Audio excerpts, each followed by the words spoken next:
Shalom sahabat Hope Channel, aku Beauty dari Jisdat. Aku Brian Tamunan dari Jemaat Jamrut. Aku Geraldo Farah Sitomorang dari Jemaat Kayu Putih. Dan aku Gabriel dari Jemaat Kramat Jaya. Senang sekali kita bisa berjumpa lagi di Cornerstone Connections. Program ini hadir untuk menuntun kamu kepada Alkitab agar dapat melihat kisah besar Allah dan manusia. Jika kamu mencari firman Allah yang benar, Cornerstone Connection menyajikan Alkitab dan menantang kamu untuk menghubungkannya dengan kehidupan nyatamu. Nah, sebelum itu kita baca dulu nih ayat inti kita yang terdapat di dalam Mazmur 119 ayat 105. Firman-Mu itu pelita bagi kakiku dan terang bagi jalanku. Oke sahabat Cornerstone, saat ini kita akan masuk di segmen Sekilas Cahaya.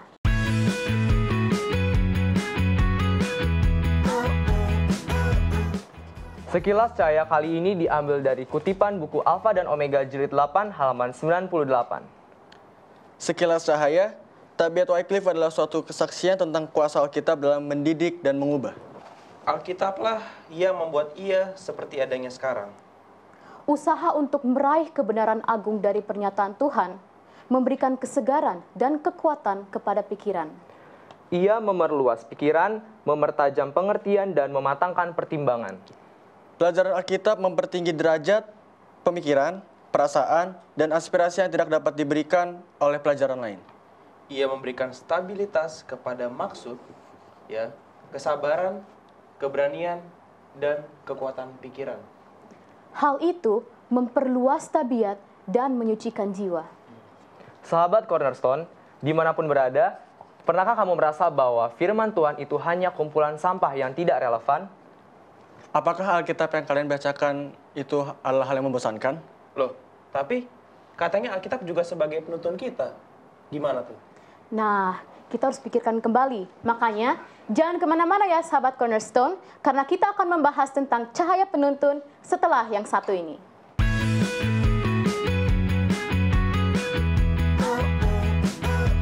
Kembali lagi di Cornerstone Connections. Kita sekarang masuk di segmen Apakah Kamu Tahu? Nah, kalian tahu nggak, sahabat Cornerstone?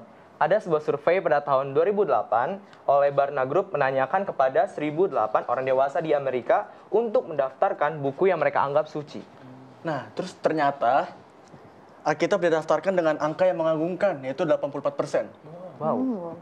Dari 84% itu, ada 38% mereka yang tidak menyatakan diri mereka Kristen, bilang bahwa Alkitab sebagai buku yang apa? Yang suci.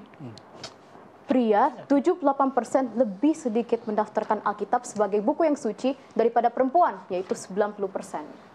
Lalu, mereka yang berumur di bawah 40 tahun, sekitar 70%, lebih sedikit mendaftarkan Alkitab sebagai buku yang suci dibandingkan mereka yang lebih tua, yaitu 93%. Nah, sementara 67% dari mereka yang berada di usia rentang 18-23 tahun itu mendaftarkan Alkitab sebagai buku yang suci. Ada nih seorang yang bernama Bill Graham. Mungkin kalian ada yang tahu kan ya? Oh, belum pernah dengar kayaknya. Belum pernah dengar kayaknya. Oke, nih, ada sebuah kutipan dia. Saya bacakan ada di sekitar di pandangan lain. Jangan takut untuk membeli Alkitab terbaik yang bisa kamu upayakan. Karena untuk itulah kamu dibuat sebuah investasi. Temukan bagi dirimu sendiri, mengapa dia menjawab setiap kebutuhan manusia. Mengapa dia menyediakan iman dan kekuatan yang membuat manusia tetap berjalan ke depan. Nah, seorang yang bernama Thomas Kempis juga berkata nih, dia katakan bahwa Yesus menemukan banyak orang yang menyukai kerajaannya di surga, tetapi hanya sedikit yang mau menanggung salibnya. Wah. Terus, dia menemukan banyak orang yang merindukan kenyamanan, tapi hanya sedikit yang mau menderita. Dan dia juga menemukan banyak yang mau turut andil dalam pestanya, tetapi sedikit dalam puasanya. Wah, benar juga ya pernyataan itu. Tapi kita jangan seperti itu ya. Dear Beauty, semoga kalian sekarang menjadi tahu ya. Iya, karena udah baca-baca semua ini jadi semakin menambah ilmu ya. Iya, betul sekali. Biar makin nambah ilmu lagi, gimana kalau kita main games Alkitab? Boleh. Boleh. Oke, games kali ini aku akan kasih pertanyaan. Jawabannya bisa ya atau tidak, setuju atau tidak setuju. Dan harus jelaskan. Sudah siapkah? Siap dong. Siap, pasti. Oke. Yang pertama, ketika orang membaca Alkitab, mereka seharusnya percaya dan mengikuti apa yang dikatakannya. Mulai dari Gabriel. Mereka seharusnya ini apa, setuju dan setuju ya? Iya atau tidak, setuju atau Oke. tidak setuju. Harus jelaskan ya. Tadi dibilang kan ketika orang membaca Alkitab mereka seharusnya percaya dan mengikuti apa yang dikatakannya. Menurut gue sih setuju. Karena alasannya ya, karena Alkitab kan kita percaya bahwa ini penuntun hidup. Jadi ya apa yang Alkitab katakan ya kita harus ikuti gitu. Benar juga. Brian gimana? Kalau gue, kayak gue aneh deh, gue di posisi nggak setuju nih. Wah, kenapa nih? Karena kan kalau kita membaca kembali Alkitab, kan apa kata-kata di Alkitab itu kan tidak selalu apa yang kita baca itu pasti. Jadi kayak harus ditelusuri dulu, didalami dulu baru bisa mengerti maksudnya. Jadi ya menurut gue kurang setuju sih di bagian situ. Kalau kita hanya membaca dan mengikutinya aja tanpa harus Kita harus pelajarin nih. Harus pelajarin. Oke. Kalau Gerald gimana? Kalau saya justru pada saat ini saya setuju. Kenapa tuh gitu? Karena di dalam kita mempelajari sesuatu ya sebenarnya bukan hanya Alkitab saja ya. Apapun yang kita pelajarin ya kita kalau kita memang mau serius, kita harus percaya dulu. Baru kita bisa menemukan konklusinya. Menemukan kesimpulannya itu apa. Dan kalau kita sudah menemukan kesimpulannya, pasti deh kita akan mengikuti apa yang dikatakan. Nah, maka dari itu saya setuju dengan kalau kita mempelajari Alkitab, seharusnya kita percaya dan mengikutinya. Dan itu menurut saya. Kalau menurut dari Brian ya nggak apa-apa kan, karena kan pendapat orang itu beda-beda. Ya, kita memaklumi. Oke, kalau gitu kita lanjutkan yang kedua. Ketika orang membaca Alkitab, mereka seharusnya percaya dan mengikuti yang dikatakan oleh pendeta mereka apa maknanya. Wah, mulai dari Gerard nih. Kalau dari saya pribadi, kalau di pertanyaan pertama saya setuju. Cuman di pertanyaan yang kedua ini ada di situ dikatakan oleh pendeta. Kalau saya tergantung dulu pendetanya bisa dipercaya atau enggak nih, ya kan? Kita harus bisa, kita jangan seperti poin Brian ada yang benar. Iya, jadi nggak langsung kita ini benar. Kita harus bisa selidiki dulu apakah itu benar atau tidak. Jadi di saat ini ada benarnya karena percaya dan mengikuti apa yang dikatakan oleh Alkitab, tapi untuk pendeta ya kayaknya harus agak selidiki dulu lah. Dan juga kita tetap fokus kita adalah dari Alkitab, bukan dari pendetanya. Berarti itu di posisi tidak? Posisi tidak setuju. Iya. Brian? Mungkin Gabriel dulu ya. Kalau Gabriel. Oh ya udah, oke. Sama sih kayak Gerald tadi, tidak setuju ya. Karena tadi yang dibilang pendeta ya, dikatakan tadi di kutipan kuliah dibilang oleh pendeta. Nah, ya benar juga tadi Gerald bilang kita harus lebih ke Alkitab lagi. Tapi bukan berarti semua yang pendeta bilang itu salah, nggak benar. Tapi ya kita harus balik ke Alkitab. Brian nih, gimana? Ya, jawaban gue sudah diambil dua-duanya. Jadi sesuai. Wah. Oke ya. Sekarang yang ketiga, ketika orang membaca Alkitab, mereka seharusnya mempelajari dengan cermat dan kemudian menuruti ajaran yang jelas. Mulai dari siapa nih? Brian dulu dong. Brian. Oh ya udah. Ini kan tadi gue bilang di awal tadi kan. Iya, mempelajari dengan cermat dan kemudian menuruti ajaran yang jelas. Cuman bisa dibilang rancu juga sih, soalnya kan kadang orang ada yang mempelajari cuman mengikuti kemauannya sendiri, ajarannya kemauannya sendiri, nggak mau mencari tahu mungkin ke pendetanya atau mungkin mencari tahu lebih dalam yang lebih paham gitu. Jadi gue di mana ya? Di posisi apa gue? Tadi katanya setuju banget. Setuju banget. Iya, setuju banget ya. Kalau Gerald gimana? Kalau saya sendiri ya, ini kan seharusnya ataupun ajakan. Ya jadi dan memang kalau dalam seperti yang saya bilang tadi yang pertama, dalam mempelajari sesuatu ya bukan hanya Alkitab pun yang mau kita untuk seriusin, kita harus benar-benar bisa percaya. Ya kan? Dan jika kita udah percaya harusnya kita benar-benar bisa yakin bahwa firman itu benar-benar ada dalam kita. Jadi memang harus kita cermati dan kita harus pahami betul-betul. Jadi saya sangat-sangat setuju. Kalau Gabriel gimana? Sama udah dengan mereka? Betul, sangat-sangat setuju. Jelaskan. Oke. Karena ya udah jelas sih dibilang mempelajari dengan cermat dan kemudian menuruti ajaran yang jelas. Kan kalau kita misalnya udah pelajari dengan cermat, berarti ada poin-poin yang jelas kan. Nah, kita ngikutinnya itu. Jadi menurut gue pribadi, ya kita udah balik lagi ke Alkitab. Jadi kita mempelajari dengan cermat. Yang keempat, ketika orang membaca Alkitab, mereka seharusnya menginterpretasikannya sesuai dengan keinginan mereka. Wah, gimana nih? Enggak banget ya. kayaknya. Nggak setuju sih kalau menurut gua. Iya. Mungkin Saya setuju dengan dia, nggak Iya. setuju. Lu juga kan? Iya, nggak setuju karena ya gitu tadi kan, apapun yang kalau dari pendapat kita itu belum tentu benar. Iya, Iya. betul. Cuman kita harus tetap menggali sumber informasi lain seperti misalnya bertanya kepada pendeta atau mungkin Google yang dekat dengan kita, ya kan? Tapi apapun itu kita harus bisa mempunyai prinsip pendirian, tapi jangan sampai pendirian itu mengacaukan kebenaran yang ada. Iya. Benar-benar. Apakah penjelasannya sudah diwakilkan? Oh, Ya, udah. sudah. Terima kasih Gerald ya. Oke, thanks semuanya sudah bermain sama-sama. Kita akan lanjutkan untuk membahas tentang cahaya penuntun dan bertanya-tanya dengan Pak Pendeta Benny Tambunan. So, jangan kemana-mana ya sahabat Cornerstone, tetap di Cornerstone.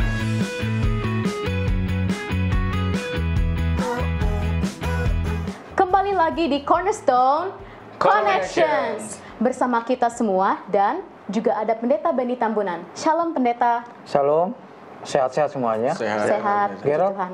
Puji Tuhan, sehat Puji Tuhan, pendeta. sehat. Gimana semua udah bahas tadi kan ya? Udah sempat dikit pendeta. Ya udah kalau itu selesai. Iya. Ayat inti tadi udah dibaca ya? Sudah. Iya Pendeta, ayat inti kita terdapat dari Mazmur 119 ayat 105. Firman-Mu itu pelita bagi kakiku dan terang bagi jalanku. Ayat artinya apa? Kalau dari ayat inti kita ini, gimana sih teman-teman caranya Alkitab menjadi terang bagi jalan kita? Sebelum nanti Pendeta jelaskan apa hubungan judul cahaya penuntun dengan ayat inti. Dari Gerald kali ya? Kalau Kayak Gerald udah banyak jawaban gitu. kalau menurut saya cara kita bisa apa tadi? Menjadikan Alkitab itu terang bagi kita. Dengan salah satunya kita makin mempelajari akan Alkitab. Ya, jadi dengan kita makin tahu akan Alkitab, kita makin mengerti akan kebenaran Tuhan sehingga dalam setiap jalan kita bisa melaluinya dengan baik. Wah, amin. Brian nggak ngasih jawaban nih. Wah, kalau gue tambahan aja ya, Gerald. Gue mempelajari sekaligus ya menjalankan juga. Boleh lah. Oke, bagaimana Pendeta hubungan dengan judul cahaya penuntun kita dengan ayat inti? Iya, sama seperti orang kalau mati lampu yang dicari pertama apa? Cahaya. Iya. Cahaya. Sumber cahaya. Ya. Pelan. Kalau gelap yang kita cari duluan adalah cahaya. Kalau dulu mungkin cari lilin, cari apa, sekarang cari HP dulu HP, kan senternya. flashlight. Paling tidak itu. Kenapa? Karena itu akan menuntun kita. Itu akan menuntun kita, ada barang apa di depan dan lain sebagainya. Betul. Jadi cahaya itu yang menuntun kita. Jadi firman Tuhan itu digambarkan sebagai cahaya yang menuntun dalam perjalanan kita. Kan ada beberapa ayat juga di bacaan kita di luar cerita. Ayo kan? Iya. Ada Amsal 30 ayat 5, Lukas 11 ayat 28, 2 Timotius 3 15 16, Ibrani 4 ayat 12. Ada yang bisa baca nggak? Ini kira kita. Amsal 30 ayat 5. Ya 30 ayat 5, Witi, Lukas 11 ayat 28. Aku. Gerald mungkin udah pegang ya. Gerald, ya. Nanti 2 Timotius 3, Brian, Witi lagi Ibrani 4 ayat 12. Oke, Amsal 30 ayat 5. Semua firman Allah adalah murni. Ia adalah perisai bagi orang-orang yang berlindung padanya. Ayat kedua. Lukas 11 ayat 28.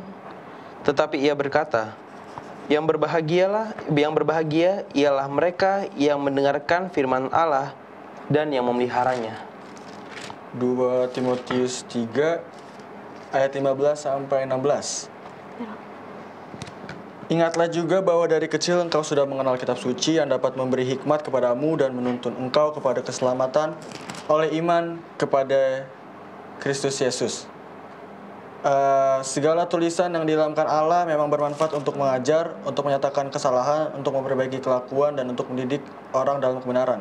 Dengan demikian, tiap-tiap manusia kepunyaan Allah diperlengkapi untuk setiap perbuatan baik. Ayat yang terakhir, Ibrani 4 ayat 12.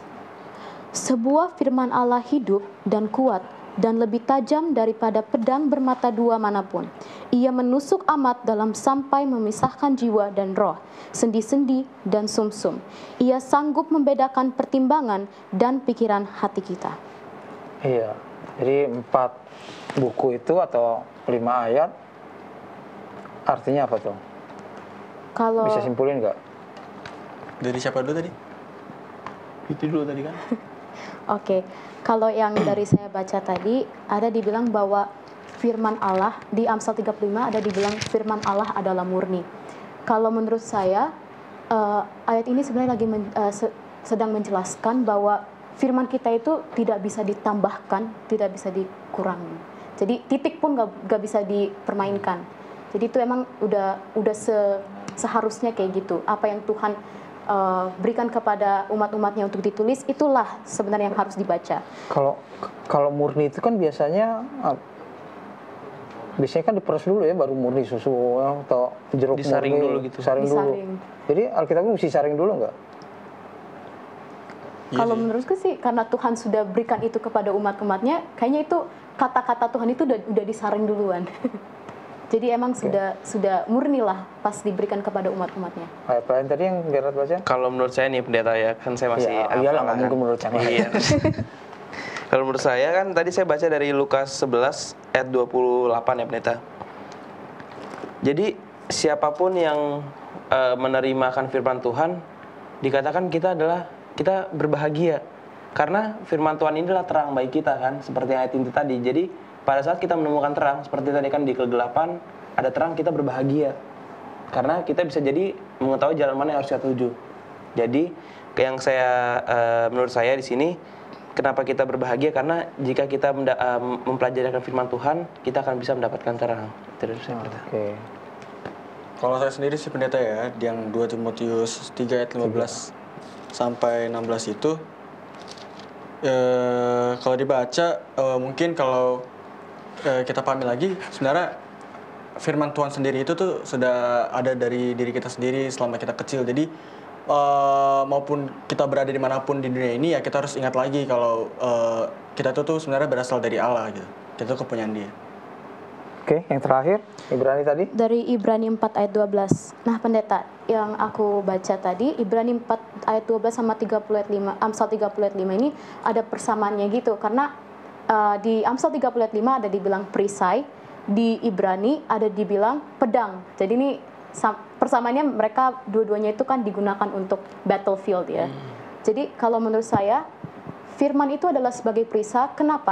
Kenapa? Karena ketika orang ingin menjatuhkan kita atau ingin kita meragukan kepercayaan kita terhadap Alkitab, kita bisa selalu berpaling kepada Alkitab. Karena Alkitablah sumber yang bisa membuat kita tidak ragu dengan kepercayaan kita. Dan juga di Ibrani 4 ayat 12 dibilang di situ bahwa firman itu sebagai pedang, lebih tajam dari pedang bermata dua manapun. Nah, kalau di battlefield pastinya kita menggunakan pedang untuk melawan. Nah, ketika orang juga mempertanyakan kepercayaan kita bisa menggunakan Alkitab untuk membalas mereka. Dengan itu kita bisa membuktikan kepada mereka bahwa Alkitablah yang kita percayai dan kita tidak akan meragukannya. Itu dari saya, pendeta. Iya, jadi kesimpulan bisa kita ambil dari 5 ayat itu bahwa Alkitab itu memang penuntun bagi kita, mengubah tabiat kita, menangkis hal-hal yang tidak baik, menjaga kita, melindungi kita, ya dari hal. Tapi itu kalau punya Alkitab nggak? Punya. Ya, iya kan Alkitab itu lebih baik kita sekarang di HP kan bisa ya. Jadi jangan lebih banyak lain bandingkan dengan bisa kita baca-baca, kita bisa hafalkan untuk kita boleh menjadi pegangan, jadi penuntun, jadi satu ajaran dalam kehidupan kita. Pendeta, saya ada pertanyaan. Sebenarnya apa sih yang sebenarnya terjadi kepada John Wycliffe? Iya, kita tahu zaman itu kan zaman di mana orang itu tidak baca Alkitab tidak sebebas kita. Sekarang kan bebas ya, kita mau download kemudian kita baca mau di mana aja. Dulu itu tidak bisa, belum ada HP, belum percetakan juga masih sangat sedikit ya. Jadi yang orang yang tahu dengan baik Alkitab juga banyak ditekan dan lain sebagainya. Maka muncullah gerakan-gerakan reformasi ya, masuk John Wycliffe, John Hus, masuk Martin Luther ya, yang mengatakan enggak, Alkitab ini sebenarnya ini kalau kita belajar Alkitab aja dengan baik kita akan dapatkan cahaya yang akan menuntun kita untuk itu. Nah, pendeta, aku punya pertanyaan, pendeta. Kan kalau dibaca tentang cerita ini yang diambil dari Mazmur 105 ayat 105 dan juga Matius 10 ayat 17 sampai 22, ini kan tentang firman, juga tentang bagaimana nasihat-nasihat kepada orang-orang seperti kita, pendeta. Nah, tapi aku masih bingung, pendeta, dengan hubungan dua ayat ini tuh kayak gimana, pendeta? Iya, perjalanan seseorang itu kan ini kalau nggak ada Alkitab lah, nggak tahu apa semua baik atau benar, yang menentukan siapa? Dirinya aja kan. Yang saya lakukan baik atau benar, dirinya. Dari mana dirinya tahu baik atau benar? Tergantung kebiasaannya, dari orang tuanya, dari temannya, dari lingkungannya ya. Ada orang yang merasa bahwa ya ambil aja barang siapapun ya milik bersama misalnya. Padahal kalau baca Alkitab, jangan kamu ingin barang orang lain, jangan kamu ini, kan itu menahan kita. Jadi kita bisa belajar dengan baik, kita bisa tahu dengan baik apa keinginan Tuhan itu setelah kita membaca Alkitab. Jadi Alkitab itu jadi satu penuntun dalam kehidupan kita. Jadi jangan juga berjalan sendiri berdasarkan naluri kita, berdasarkan akal kita, berdasarkan segala yang kita tahu saja. Karena naluri kita, kebiasaan kita kan ditentukan dengan apa yang masuk. Ya, apa yang masuk. Jadi apa yang masuk itu kita rasa baik. Padahal kalau kita baca Alkitab mungkin bertentangan. Kalau yang masuk itu berdasarkan firman Tuhan, ya kita akan berjalan dengan firman Tuhan. Mungkin Gerald ada pertanyaan? Yang saya mau tanyakan gini, pendeta. Kan dalam Alkitab itu bisa saja, maksudnya kan nggak semua yang ada dalam Alkitab itu, khususnya saya sendiri, pendeta. Saya banyak yang nggak mengerti gitu kan. Tapi bagaimana kita bisa kayak tetap teguh, tetap yakin pada saat kita juga masih ada yang bingung, masih ada yang bimbang tentang Alkitab ini, dan bagaimana kita bisa lebih mengerti akan Alkitab? Kalau kita baca novel atau nonton drakor, ya, kan, paling udah tahu akhirnya begini nih, akhirnya begini nih, gitu kan. Ya udah, kadang-kadang kita nggak mau nonton lagi gitu. Kadang-kadang nonton film horor juga.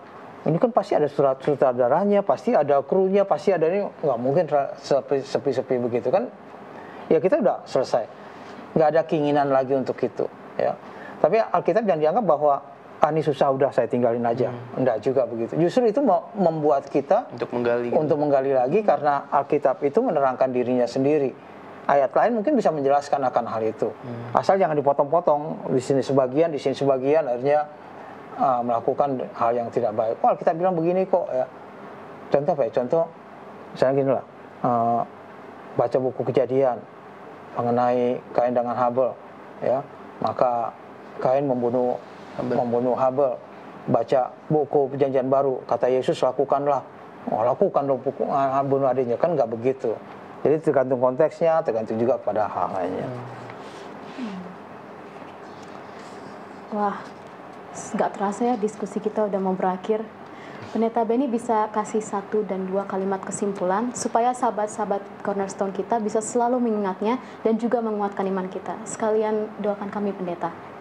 Baik, kesimpulan pelajaran sekolah sahabat kita untuk sahabat ketiga ini, bahwa cahaya penuntun itu adalah Alkitab. Alkitab itu harus jadi satu kesenangan bagi kita untuk membacanya, untuk kita merenungkannya, untuk kita juga boleh mempraktekkan dalam kehidupan kita. Maka kita akan dituntun ke jalan yang benar, apa yang Allah inginkan. Kalau itu berjalan dengan baik, maka orang akan senang pada kita, Allah juga akan senang kepada kehidupan kita. Kita tunduk kepala untuk berdoa. Bapa di surga, terima kasih atas pelajaran yang Tuhan berikan bagi kami. Terima kasih atas kesempatan yang Tuhan berikan. Kami berdoa bagi semua orang-orang muda dimanapun mereka berada. Yang sakit Tuhan berikan kesembuhan. Yang sedang lemah dalam iman mereka Tuhan berikan mereka kekuatan. Yang dalam kesusahan lainnya dan mereka berseru kepada Tuhan. Kami mohon kiranya Tuhan boleh menjawab agar mereka pun boleh bersuka dan lepas daripada kesulitan mereka. Kami mohon kiranya Tuhan boleh menuntun semua orang-orang muda dimanapun mereka berada, karena kami berdoa dalam nama Anak Yesus Kristus Tuhan dan Juru Selamat kami. Amin. Amin. Oke, itulah pembahasan pelajaran Cornerstone kita sepanjang pekan ini bersama dengan sahabat-sahabat di studio dan Pendeta Benny Tambunan. Terima kasih ya. Semangat terus dalam mempelajari Alkitab. Buatlah sebuah ketetapan untuk membaca Alkitab kamu dari halaman ke halaman dan lihat sendiri apa yang terjadi di sana. Banyak janji pengharapan yang Tuhan tulis buat kita semua. Terima kasih sahabat Hope Channel yang selalu setia mencari dan belajar firman Tuhan melalui Cornerstone Connections. Sampai jumpa. Shalom.